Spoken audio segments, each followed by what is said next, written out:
I said it before and I say it again, the nature in Amphibia is very amusing to say the least. Such living big tomatoes with teeth.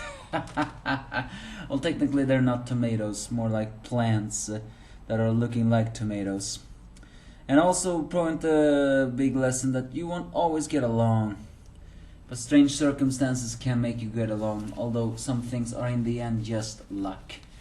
The Angry Anime Fan here to episode 3 of Amphibia. The first episode is the fact that there's an annual cooking festival in Amphibia.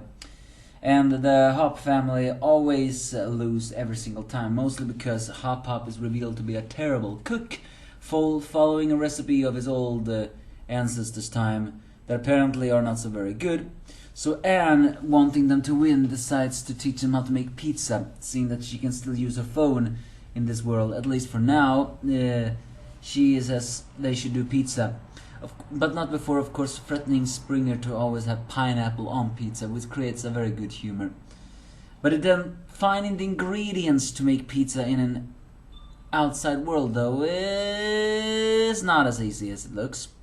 Especially since, well, you know, this is an outside world.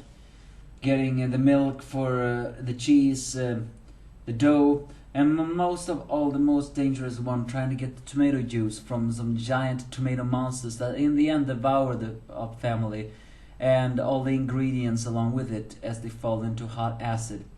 But it's during this time also that, despite Anne trying her best to all this do new, they decide to listen to Hop's old wisdom from his old cooking book, revealing that you can actually eat the tomato monsters from the inside out. And the team does. And while they have lost most of the good pizza ingredients, they still make a pizza, but of course they don't really win. Also, this episode introduces Sprig's stalker, or whatever. A girl who has an obsessive, if not a little bit of a terrifying crush on him. Or perhaps crush is the wrong thing, especially since her way of affection is basically saying his name, "Hey Springer," and having a voodoo doll. So, well. And the father is willing to give them dough in exchange for marrying her. So either way they serve, but they fail the contest, and everyone who loses, which is always the Sprig family, they will have to spend a night in the cage of shame. But Anne decides to join them because they're technically family, much to everyone's joy. So I like that one, nice comedy, and again the creatures are really there. Next episode though is a little bit strange, especially since it's over what just happened.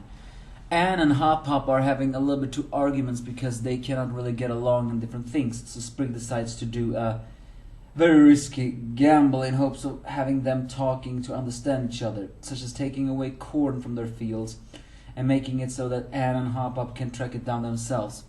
And they cannot find the corn thief because after all Sprig is the one who took it. And although it almost looks for a moment like they will have some talking, they still can't really get along that easily. Especially not when they suddenly decide to after being thirsty, drink each other's beverages. And that strangely causes hallucination effects. Well, actually that's not so very strange. When you shouldn't really drink many foreign things because they can cause some minor things in it all. And it causes them to be extremely hallucinating, but Sprig doesn't realize that, so he tries to put on this guy saying he is the corn thief. And the hallucinating effects of the drinks that Anne and Hop have eating become so bad that they almost kill Sprig. Until the very end, well, the drinks just stop. However, due to sheer amount of luck, Hop defended Anne when the corn monster was going to attack, and Anne stood up for Hop in the situations, which makes them understand each other a little bit more.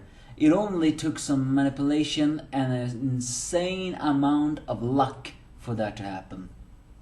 So the episode ends with everyone fainting, all except for Polly, who decides to drink the drink that is Anne's one, and also starting to hallucinate. So yeah, I think I prefer the first one of this, the pizza episode, before the Stakeout one.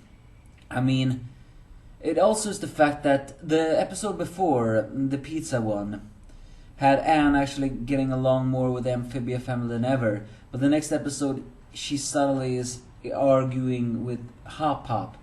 It creates that, continuity error thing. Although technically, I mean, you could always argue with someone that immediately, so it shouldn't really be that surprising. But for me, it just didn't really click that much to it all.